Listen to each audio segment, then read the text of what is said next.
বৰাকত এবাৰ পছন্দ প্ৰতিবাদেৰ সম্মুখীন হল শিক্ষামন্ত্ৰী ৰনোজ পেগু। এবিভিপিৰ প্ৰতিবাদেৰ সম্মুখীন হল শিক্ষামন্ত্ৰীগৰাকী। মন্ত্ৰী ৰনোজ পেগুৰ সম্মুখতে প্ৰতিবাদ অখিল ভাৰতীয় বিদ্যাৰ্থী পৰিষদৰ।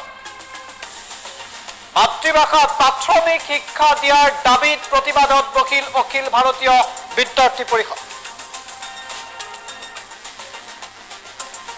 হাইলাকান্দিত অমিত শ্বাহৰ অনুষ্ঠানৰ বুজ লবলৈ যোৱাৰ সময়তে প্ৰতিবাদৰ সম্মুখীন হল এইগৰাকী শিক্ষামন্ত্ৰী ৰনোজ পেগু।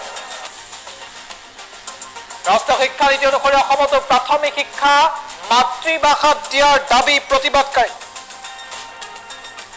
এবিভিপিয়ে প্ৰতিবাদ কৰিল ৰনোজ পেগুৰ সন্মুখত। আমি প্ৰথমৰ পৰা দৃশ্যাংশ দেখুৱাব বিচাৰিছোঁ। দৃশ্যাংশটো প্ৰথমৰ পৰা দেখুৱাব বিচাৰিছোঁ। আমি প্ৰতিবাদ এই পন্থৰ সন্মুখতে প্ৰতিবাদ আমি দৃশ্যাংশ আগবঢ়াইছোঁ।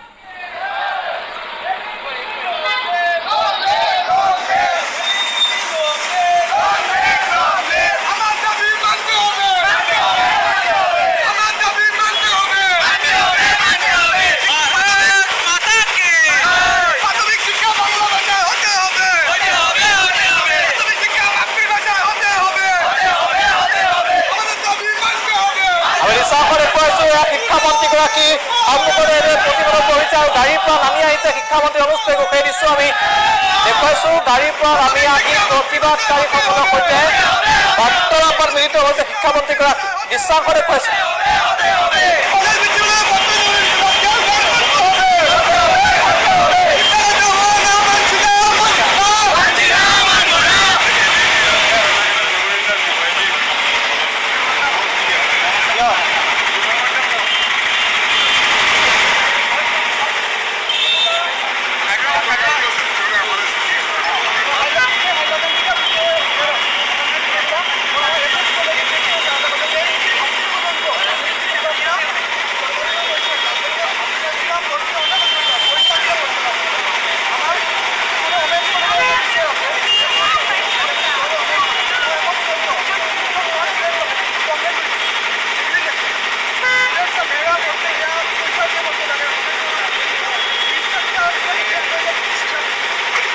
আমার মন্তব্য আছে, কেউ আমি আগবাঢ়াইছোঁ।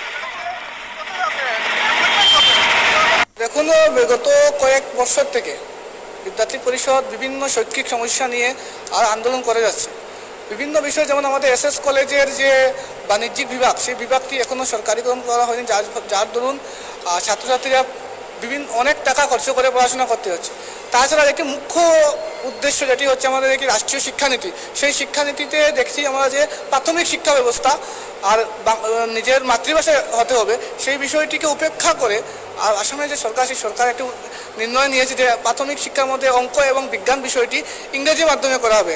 তার প্রখর বিরোধিতা করে আজ আমরা একটি স্মারকপত্র মাননীয় শিক্ষামন্ত্রীর কাছে দিয়েছি এবং বিগত দিনেও আমরা ক্যাম্পাসে সাইন ক্যাম্পেইনিংও আমরা করেছি যে প্রাথমিক শিক্ষা মাতৃভাষায় হতে হবে এই বিষয় নিয়ে।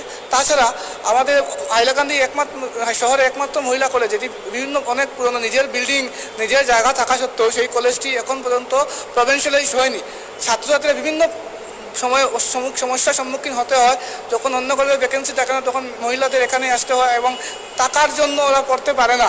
সেই বিষয়কে লক্ষ্য রেখে আমরা বিভিন্ন সময় আন্দোলন করেছি, কিন্তু আমাদের আন্দোলনে এখন পর্যন্ত কোনো সাড়া পাইনি। তাই আজ শিক্ষামন্ত্রীর সবার সম্মুখে অখিল ভারতীয় বিদ্যার্থী পরিষদ হাইলাকান্দি শাখা এবং জেলার বিভিন্ন বড় বড় কার্যকর্তাদের নিয়ে আমরা আজ আন্দোলন করেছি এবং আমাদের দাবি শিক্ষামন্ত্রীর কাছে প্রেরণ করেছি।